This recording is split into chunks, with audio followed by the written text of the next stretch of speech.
एक दिन एक किसान का गधा कुएं में गिर गया। वह गधा घंटों जोर जोर से रोता रहा और किसान सुनता रहा और विचार करता रहा कि उसे क्या करना चाहिए और क्या नहीं।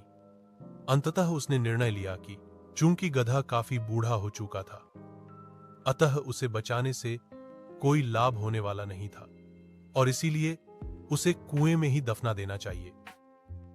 किसान ने अपने सभी पड़ोसियों को मदद के लिए बुलाया।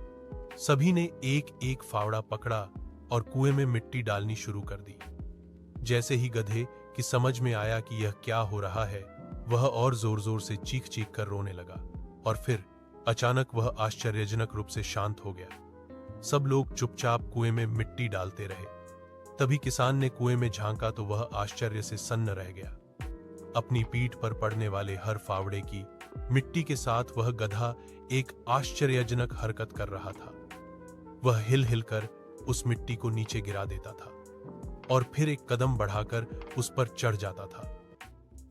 जैसे जैसे किसान तथा उसके पड़ोसी उस पर फावड़ों से मिट्टी गिराते, वैसे वैसे वह हिल हिल कर उस मिट्टी को गिरा देता और ऊपर चढ़ाता।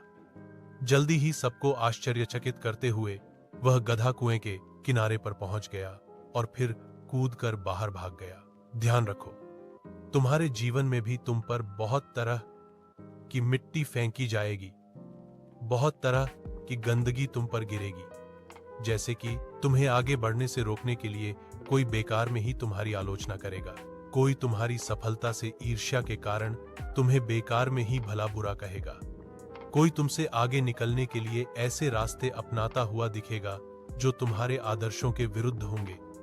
ऐसे में तुम्हें हतोत्साहित होकर कुएं में ही नहीं पड़े रहना है, बल्कि साहस के साथ हिल हिल कर हर तरह की गंदगी को गिरा देना है और उससे सीख लेकर उसे सीढ़ी बनाकर बिना अपने आदर्शों का त्याग किए अपने कदमों को आगे बढ़ाते जाना है।